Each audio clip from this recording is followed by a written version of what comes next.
Hi friends, அனைவருக்கும் வணக்கம். Welcome to my channel. எல்லாரும் எப்படி இருக்கீங்க ஃப்ரெண்ட்ஸ்? நல்லா இருக்கீங்களா? இந்த வீடியோல பழைய சாதத்துல சூப்பரான தோசை ரொம்ப ஈஸியா எப்படி செய்யறதுன்னு பார்க்கலாம். முதல்ல ஒரு மிக்ஸி ஜார் எடுத்துக்கலாம். அதுல பழைய சாதம் இல்லனா நம்ம சமைச்சு மத்தியானம் மீதியான சாதம் எடுத்துக்கலாம். எவ்வளவு வேணா நீங்க எடுத்துக்கலாம். நான் இந்த கிண்ணத்துல ஒரு கிண்ணம் எடுத்திருக்கேன் இந்த அளவுக்கு. நீங்க வீட்ல எவ்வளவு சாதம் மீதியா இருந்தாலும் அதை அப்படியே எடுத்துக்கலாம். மிக்ஸி ஜார்ல போட்டுக்கலாம். அதுல அரை கப் அளவுக்கு அரிசி மாவு சேர்த்துக்கலாம். ஒரு கப் சாதத்துக்கு நம்ம அரை கப் அரிசி மாவு சேர்த்துக்கலாம். இந்த அரிசி மாவு கொஞ்சம் தண்ணி கலந்துட்டேன், அதனால இந்த மாதிரி இருக்கு. கொஞ்சம் கெட்டி கெட்டி ஆயிடுச்சு. நான் அதை உடைச்சு விட்டுட்டேன். வீடியோ பண்ணும்போது தண்ணி இருந்தது பக்கத்துல, அது தெரியாம கொஞ்சம் ஊத்திடுச்சு. ஆனாலும் பரவாயில்ல, ஏன்னா நம்ம தண்ணி இதுல சேர்த்துதான் அரைக்க போறோம். அதனால ஒரு கப் சாதத்துக்கு அரை கப் அரிசி மாவு சேர்த்திருக்கோம். அரை கப் அரிசி மாவோட அரை கப் கோதுமை மாவு சேர்த்துக்கலாம். இதுல நம்ம மெயினா தயிர் சேர்க்காம செய்ய போறோம். நிறைய ஃப்ரெண்ட்ஸ் கேட்பாங்க தயிர் சேர்க்காம எப்படி செய்யறதுன்னு சொல்லி. அரை கப் மாவு சேர்த்தாச்சு. கோதுமை மாவு சேர்த்திருக்கேன். நீங்க மைதா மாவு இருந்தாலும் சேர்த்துக்கலாம். கோதுமை மாவு இல்லைன்னா மைதா மாவு ஏதாவது ஒன்று அரை கப் சேர்த்துக்கோங்க. இதுல தண்ணி ஊத்தி நல்லா அரைச்சுக்கோங்க. எவ்வளவு தண்ணி வேணாலும் நீங்க ஊத்திக்கலாம். ஆனா தோசை பதத்துக்கு இது வந்துடணும். நான் ஒரு கப் சேர்த்திருக்கேன். இப்ப அரைச்ச மாவை நம்ம ஒரு பாத்திரத்துல ஊத்திக்கலாம் ஃப்ரெண்ட்ஸ். இந்த மாதிரி நான் தண்ணி ஊத்தி அரைச்சிருக்கேன்.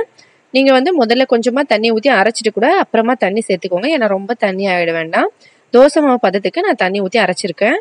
இதுல சுவைக்கு ஏத்த மாதிரி உப்பு சேர்த்துக்கலாம். சேர்த்துட்டு எல்லாத்தையும் நல்லா கலந்துக்கலாம். கெட்டியா இருந்தா தண்ணி சேர்த்து அரைச்சிக்கோங்க.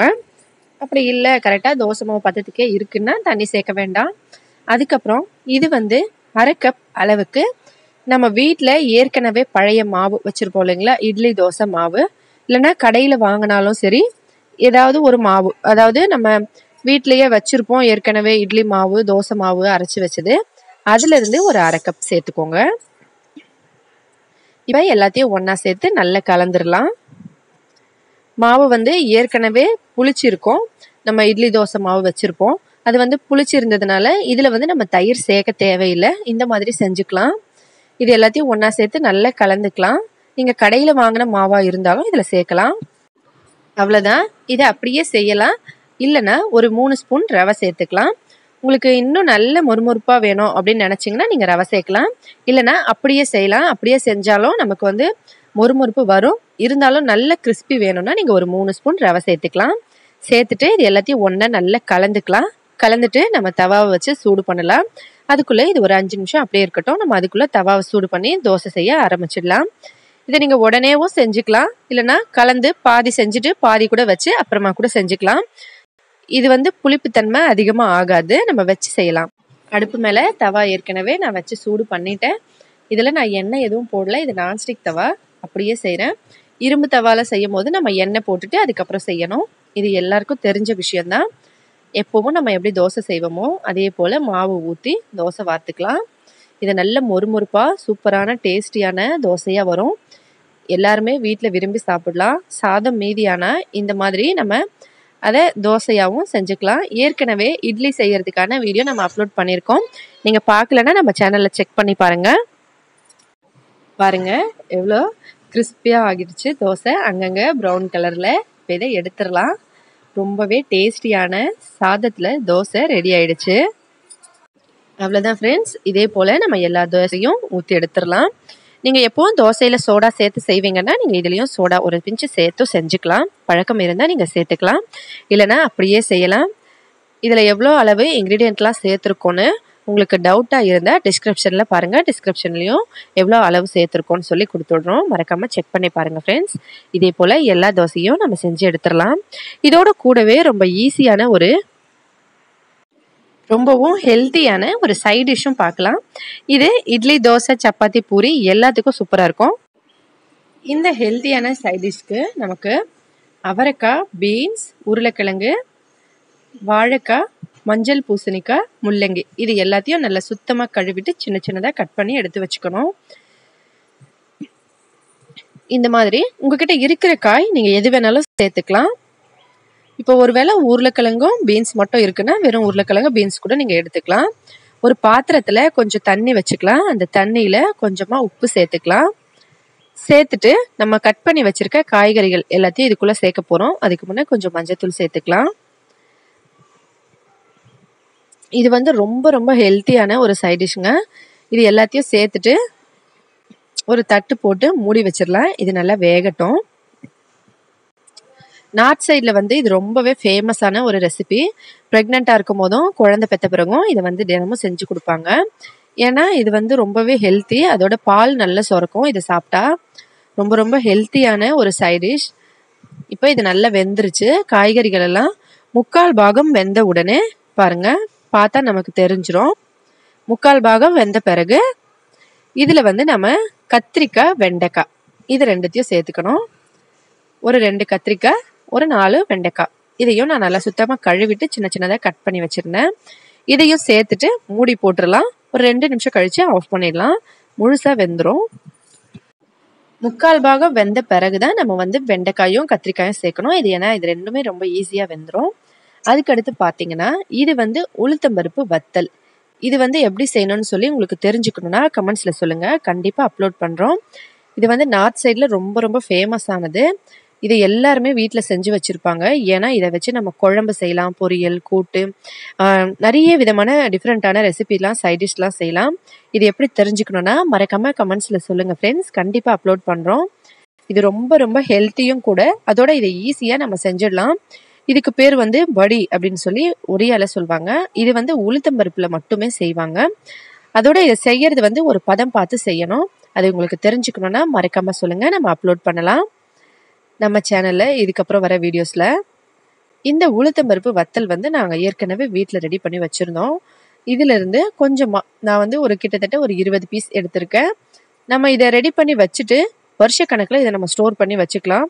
ஒரு வருஷம் வரைக்கும் கூட இது கெட்டு போகாமல் அப்படியே இருக்கும்னு சொல்லுவாங்க அதை செய்கிற பதத்தில். ஆனால் நம்ம கடையிலேருந்து வாங்குறது அவ்வளோ நாளைக்கு வைப்பாங்க. ஆனால் வீட்டில் செய்கிறது ஒரு 6 மாதம் வரைக்கும் நம்ம ஸ்டோர் பண்ணி வச்சுக்கலாம். ஏன்னா இது உடம்புக்கு ரொம்ப நல்லதுனால நிறைய பேர் வந்து இதை செஞ்சுட்டு அப்படி அப்படியே வீட்டில் வச்சுருவாங்க. வெயில் காலம் வந்தவொடனே இதை செஞ்சுருவாங்க எல்லாருமே. உளுத்த பருப்பும் வாங்கிட்டு இதை செஞ்சு வச்சுருவாங்க. இதை கொஞ்சமாக ஒரு கடாயில் எண்ணெய் விட்டு வறுத்துக்கலாம். நிறைய எண்ணெய் விட்டு நம்ம வத்தல் வறுக்கிற மாதிரி வறுக்கக்கூடாது. நம்ம அப்பளம் வத்தல்லாம் சும்மா கொஞ்சமாக எண்ணெய் விட்டு இந்த மாதிரி லைட்டாக வறுத்தா போதும். அந்த வாசனை பார்த்தீங்கன்னா அவ்வளோ சூப்பராக இருக்கும். உடம்புக்கு ரொம்ப ரொம்ப நல்லது இது. நான் எதுக்காக இத்தனை தடவை சொல்கிறேன்னா நார்த் சைடு ரெசிபியில் நிறைய ரெசிபிஸ் வந்து நம்ம சேனலில் ஏற்கனவே அப்லோட் பண்ணியிருக்கோம். அதில் இது வந்து ரொம்பவே ஹெல்த்தியானது.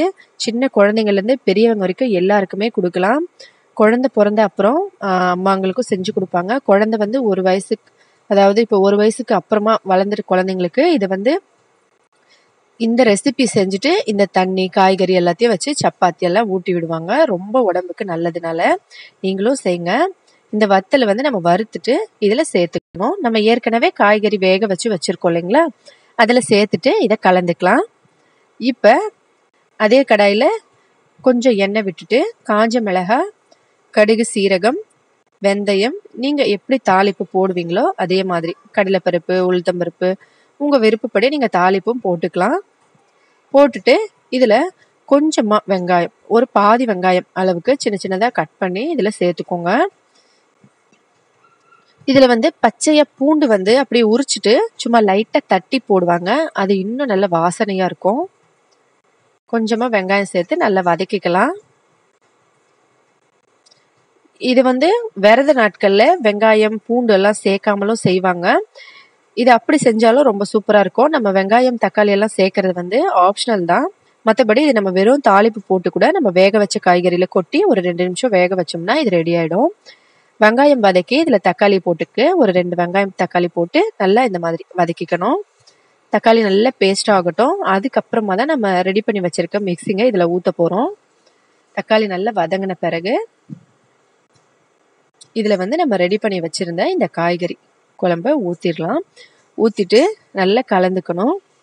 கலந்து ஒரு 2 நிமிஷம் கொதிக்க வைக்கலாம். எல்லா காயும் ஒன்றா சேர்ந்து வரும். இதில் நம்ம வெண்டைக்காய் சேர்த்துருக்கோம். ஆனாலும் வலுவலுப்பு சுத்தமாக தெரியாது ஃப்ரெண்ட்ஸ். நீங்கள் ஒரு தடவை ட்ரை பண்ணி பாருங்கள். இப்போ நம்ம மார்க்கெட்டில் ஒரு தடவை போய் எல்லா காய்கறியும் வாங்கிட்டு வரோம் அப்படின்னா அதுலேருந்து ஒரு 2 காய் மட்டும் எடுத்து செஞ்சு பாருங்கள். எவ்வளோ டேஸ்டியாக இருக்குன்னு, அதோட எவ்வளோ ஹெல்த்தியும்னு சொல்லியும். ஒரு 2 நிமிஷத்தில் இது நல்லா வெந்துருச்சு பாருங்கள். கமகமன்னு வாசனை வரும். இது வந்து எங்கள் மாமியார் வீட்டில் மாமியார் வந்து நான் குழந்தை பிறந்த அப்புறமா வீட்டில் செஞ்சு கொடுத்தாங்க. ஃபர்ஸ்ட் டைம் நான் சாப்பிடும்போது இது என்ன இப்படி இருக்குது, இது நல்லா இருக்குமா அப்படின்னு சொல்லி நினச்சேன். ஆனால் அதுக்கப்புறமா எங்கள் மாமியார் செஞ்சு கொடுத்தாங்க.